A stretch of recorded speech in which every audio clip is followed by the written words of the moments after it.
السلام علیکم ورحمۃ اللہ وبرکاتہ الحمدللہ وحدہ والصلاۃ والسلام علی رسول اللہ صلی اللہ علیہ وسلم۔ چاول کی دنیا انور عارف والا کے ساتھ آج آپ کو ہم کچھ سیزن کا آغاز سے لے کر آج تک دان کی کٹائی کا جو مرحلہ وار سلسلہ رہا ہے اس کے اوپر کچھ بات کریں گے۔ پنجاب میں تقریباً چاول کی کٹائی دان کی اس وقت کمپلیٹ ہونے والی ہے اور اس میں موسم نے کافی انگڑائیاں لی ہیں جس کے اوپر ہم بات کریں گے انشاءاللہ، اور کئی رنگ مارکیٹ نے بدلے ہیں اس کٹائی کے دوران میں، اس کے اوپر کچھ بات کریں گے۔ اور اس وقت سندھ میں اور بلوچستان میں کچھ کٹائی کا آغاز اور بھرپور فصل آ رہی ہے، اس کے اوپر بھی کچھ بات کریں گے انشاءاللہ۔ یہ ساری صورتحال جس طرف جا رہی ہے، جو مارکیٹ رخ اختیار کر رہی ہے، اس کے اوپر تھوڑی سی روشنی ڈالیں گے۔ تو آپ اس چینل کو سبسکرائب کر لیں، گھنٹی کے بٹن کو دبائیں، انشاءاللہ یہ آپ کو تمام نوٹیفیکیشن مل جایا کریں گے۔ ہر آدمی کو ہم اکیلے کو اس کو شیئر نہیں کر سکتے، تو یہ خود بخود آپ کو نوٹیفیکیشن مل جائے گا۔ انفارمیشن ہوتی ہے، کچھ معلومات ہوتی ہے ہماری، تو ناظرین بارہا دفعہ بولتے ہیں کہ آپ اپنی جو لیٹسٹ 2-3 ویڈیو ہیں وہ شیئر کر دیں، تو شیئر کرنے کی ضرورت نہیں رہتی۔ جو یوٹیوب کو جانتے ہیں ان کو معلوم ہے کہ سبسکرائب کر لیں اور خود بخود ہی اس کا نوٹیفیکیشن مل جاتا ہے۔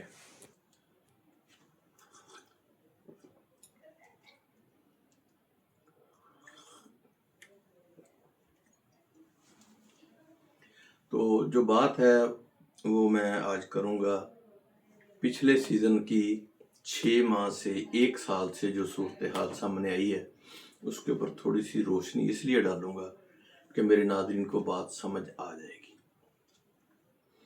پچھلے سال بتایا گیا کہ تلوں کی فصل بہت اچھی ہے، بھرپور فصل تھی۔ اس کے حوالے سے جن لوگوں نے فالو کیا، بات مان لی، سمجھ گئے، میں نے اس کے اوپر بات کی تھی کہ تلوں کی جو مارکیٹ ہے وہ انٹرنیشنل مارکیٹ کے حساب سے 11,000 100 200 300 اگر پھر رہی تو یہ فیوریبل ہے، یہ ایکسپورٹر کے لیے ایکسپرٹ ہے۔ لیکن وہ ایکسیپٹ تو انہوں نے کی، مارکیٹ میں جب مارکیٹ کھلی صورتحال کیا سامنے آئی، سٹاک کرنے والے نے سٹاک کرنا شروع کر دیا، ایکسپورٹ رک گئی، روز کی بنیاد پہ مارکیٹ بڑھتی گئی، مارکیٹ کو 12,500 سے 13,000 تک لے گئے۔ ایکسپورٹر مارکیٹ سے نکل گیا، ایکسپورٹر کے نکلنے کی وجہ سے سٹاکیا ایکٹیو رہا، 2 سے 3 ماہ تک مارکیٹ وہیں کھڑی رہی، ایک گودام سے دوسرے میں، دوسرے سے تیسرے میں، کوئی نہ کوئی مارکیٹ میں سٹاکیا موجود رہا۔ اس کے بعد کیا ہوا، ملک میں تو کھایا نہیں جاتا، آخر کار باہر ہی جانا تھا۔ مارکیٹ میں یہ صورتحال سامنے آئی کہ پھر سٹاکیا ایکٹیو ہوا اور سٹاکیے نے اپنے ہی ریٹ میں خریداری کرنی تھی، ٹھیک ہے۔ انہوں نے 12,000 میں خریداری کرنی شروع کی، 11,500 پہ آ گئے، 11,500 تھے وہ 11,000 کے اندر آ گئے، 10,000 پہ آ گئے، 10,000 سے نیچے آ گئے، 9500 روپے میں انہوں نے بھرپور خریداری کی، وہ والی جو 12,000 میں سٹاکی نے خریداری کی تھی۔ اور یہ صورتحال جو تھی اس میں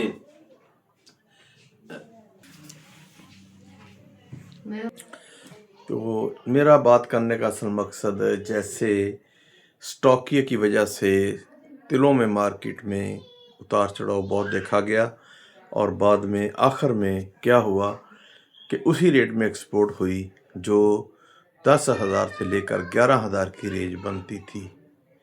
तो इसी तरह हमने कुछ बात की थी, जिस वक्त आलू की फसल आई तो हमने उसको थोड़ा सा शेयर किया था, शायद 1-2 वीडियो अगर मेरे किसी नाज़रीन को याद हो, कि हमने बताया था 1 लाख से ज़्यादा 1,06,000 कमोपेश एकड़ ज़्यादा काश्त हो गया है आलू का इस साल। 2025 की जो फसल है उसमें इतनी ज़्यादा काश्त हुई है आलू की। तो उस वक़्त हमने बताया था कि इस वक़्त स्टॉक किया, हो सकता है आखिर पे जाकर नुकसान उठाए। और जो मेरे इस चैनल के चावल की दुनिया अनवर आरिफ वाला के साथ फॉलोअर हैं, जिन्होंने सब्सक्राइब किया हुआ है, उनको याद होगा, उन तक वीडियो हमारा पैगाम ज़रूर पहुंचा होगा कि आलू की काश्त सरप्लस है। जितनी डिमांड है, जितनी हमारी एक्सपोर्ट है, उससे ज़्यादा है। जब ये बात खुलकर सामने आई, स्टोरेज में माल रखने के लिए जगह नहीं है, तो उसी वक्त हमारी बात ये सच साबित हो गई। उसके बावजूद जो 3-4 साल से स्टॉक करने वाले, उन्होंने ये बात नहीं मानी, वो इसी बात पे लगे रहे स्टॉक करने में। और आज नवंबर का महीना है, जो सूरत हाल इस वक्त आलू के स्टॉक करने वाले की है, शायद बहुत देर बाद, कमोपेश 8-10 साल बाद ये दिन देखने को आए हैं आलू के स्टॉकिए को। मैं अपनी बात कर रहा हूँ 2 दिन पहले, आज 17 तारीख है, नवंबर का महीना है। 2 दिन पहले मुझे एक आलू के ख़रीदार, जिन्होंने स्टॉक किया हुआ था और ख़रीदार हम बैठे हुए थे, तो उसने बताया कि सिर्फ़ और सिर्फ स्टोर का किराया आप दे दें और उसको बेच दें, जिस रेट बिक जाए, जहाँ से आपने बेचना चाहे, उससे जो वटक आ जाए, आधी आपकी आधी हमारी। कि यानी कि ये वो समझ रहे थे कि हम स्टोर का किराया देकर जो गाड़ी लोड करवा के जाएंगे, यहाँ हमारा बैलेंस पूरा हो रहा है। ठीक है, हमें भी, ख़रीदने वाला भी बोल रहा है, हमें बचत नहीं नज़र आ रही इसमें। ये मैं मिसालें इसलिए दे रहा हूँ कि पीछे 3-4-5 साल से जो भरपूर कमाई करने वाले, वो मान ही नहीं रहे थे कि फसल सरप्लस है, फसल ज़्यादा है। और वो यही बोलते थे कि आखिरी जो महीने होते हैं, नई काश्त आलू की शुरू होती है, तो उस वक्त हमारा रेट बढ़ जाता है, हम इस रेट में बेचते रहे हैं और इस साल भी बेचेंगे। जो इस साल नहीं बेच सके और नहीं बेच रहे, इस वक्त जो आलू की पोजीशन है वो सबके सामने है। जो हालात है, मुझे बयान करने की ज़रूरत नहीं, बात लंबी हो गई। इसी हवाले से मैं अपने नाजरीन से यही रिक्वेस्ट करूँगा कि अल्लाह रब्बुल इज़्ज़त अपनी रहमत करे, फजल करे, खैर करे। चावल में इस वक्त पोजीशन कुछ अभी भी रेट के हवाले से, एक्सपोर्ट के हवाले से, हमारी जितनी भी मुल्क की ज़रूरत है उससे तकरीबन 65% हमारी फसल ज़्यादा है, 35% हमारे मुल्क की लागत है। अगर वो 65% एक्सपोर्ट ना हुई तो हम किधर जाएंगे, कहाँ खड़े होंगे उस वक़्त जब ये एक्सपोर्ट ना हो सकी। तो इस हवाले से अगर आज एक्सपोर्ट की इजाज़त हो गई, खुल गई, रेट फेवरेबल हो गए, तो जो सेले का रेट बनता है या स्टीम का रेट बनता है, वो कमोपेश 9800 से लेके 10,200-300 तक की मार्केट इस दौरानिए में रहेगी। बहुत अच्छी एक्सपोर्ट होगी, हमारा सारा चावल इंशाल्लाह बिक जाएगा और काम चलता रह जाएगा। वरना ये सूरत हाल होगी कि हमारा कस्टमर, हमारा गाहक किसी और जगह से जाकर माल ख़रीद लेगा, उसके बाद फिर हम 10,000 की बजाय 9500 में बेचने को आ जाएंगे और गाहक की तलाश करेंगे। जबकि तलाश करते करते वो हमारा कस्टमर किसी और से माल ले गया तो फिर हम किसको बेचेंगे, किसको सेल करेंगे।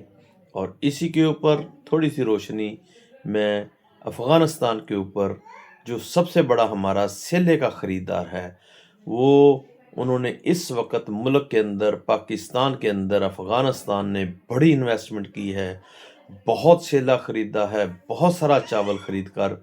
बॉर्डर बंद है, ट्रेड बंद है, अफ़गान पाकिस्तान ट्रेड आपस में इस वक्त बिल्कुल क्लोज़ है, नहीं हो रही। लेकिन उन्होंने अपने स्टॉक जो उन्होंने ख़रीदारी करने होते हैं, उन्होंने पाकिस्तान में स्टोर लेकर यहाँ से स्टोरेज कर लिए हैं, राइस मिलों वालों के गोदाम भर दिए हैं और पैसे देकर यहाँ माल स्टॉक कर लिया है। अब क्या सूरत हाल है, मैं एक मिसाल के साथ बात कर रहा हूँ कि अगर पाकिस्तान से अफ़गानिस्तान पे माल जाता था, जो उसके ऊपर ख़र्चा आता था, मैं मिसाल देने जा रहा हूँ, फ़र्ज़ करो उसके ऊपर बोरी के ऊपर कमो पेश 3,000 ख़र्चा आता था, तो इस वक्त जो पाबंदी लगी है, जो अब ट्रेड हो रही है, कुछ बॉर्डरों में इस वक्त माल जा रहा है, वहाँ उनको पूरा टैक्स देकर जा रहा है जहाँ से, या उनके रास्ते मतबादल 2-3 गाड़ियों में चेंज करना पड़ रहा है। उस हवाले से जो 3,000 फ़ी बोरी का ख़र्चा था, वो इस वक्त 6,000, 5,500 से लेकर 6,000 तक का खर्चे में वही चावल उधर जा रहा है। ठीक है, उनके खर्चा बढ़ गया, उनकी कॉस्ट बढ़ गई, लेकिन माल जा रहा है, लेकिन बहुत स्लो जा रहा है। इस हवाले से जितनी भी बंदिश हो गई, ये इसमें क्या होने जा रहा है, क्या होगा, मैं आने वाली वीडियो में थोड़ी सी बात करूंगा। बात लंबी हो जाती है, फिर नाजरीन एतराज़ करते हैं कि बहुत लंबी वीडियो होती है, तो वक़्त भी हमारे पास सुनने को होता है। इस हवाले से मैं इंशाल्लाह बात करूंगा। तो चावल की इस वक्त सभी की सभी जितनी हमारी फसल थी, काश्त थी, वो सरप्लस थी, पिछले सालों से ज़्यादा थी, और वो सभी के सभी इस वक्त मुल्क में पड़ी है। ये एक सवालिया निशान है जो मैं अभी छोड़ के जा रहा हूँ। इंशाल्लाह इसके ऊपर ज़रूर दोबारा बात करूँगा। और जो फसल मुल्क से नहीं बाहर गई, तिलों का हाल मैंने बताया कि 10,000 से ले 10,700-800 से लेके 11,000-200-300 की मार्केट बनती थी उस वक्त एक्सपोर्ट की। इस वक्त चावल की जो मार्केट बनती है वो बनती है 97-9800 और 10,000 100-200 तक के रेंज में, ऊपर नीचे 100-200-300 का ये बनती है आज के हिसाब से। मार्केट खड़ी कहाँ है?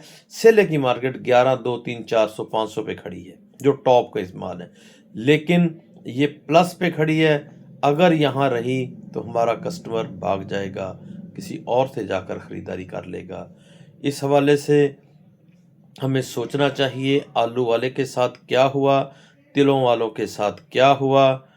कुछ कॉटन की सूरत हाल भी मिलती जुलती है, और वही पोजीशन, वही सिनेरियो, वही चीज़ इस वक्त दान चावल की पोजीशन बनी हुई है। अल्लाह ताला अपनी रहमत करे, फजल करे, या इसके रेट बढ़ेंगे, इंटरनेशनल से, मार्केट से कस्टमर आकर ख़रीदारी इन रेटों में कर लेगा तो ठीक है, वरना ये रेट वापस अपनी जगह पर आ सकते हैं। आने वाली कल को अल्लाह रब्बुल इज़्ज़त के अलावा कोई नहीं जानता। हम मौजूदा सूरत हाल, हालात हादरा के ऊपर कुछ बात करते हैं, तो अल्लाह खैर करे, रहमत करे, फजल करे, सभी के ऊपर दुआओं में याद रखें। अस्सलामु अलैकुम व रहमतुल्लाहि व बरकातुहू।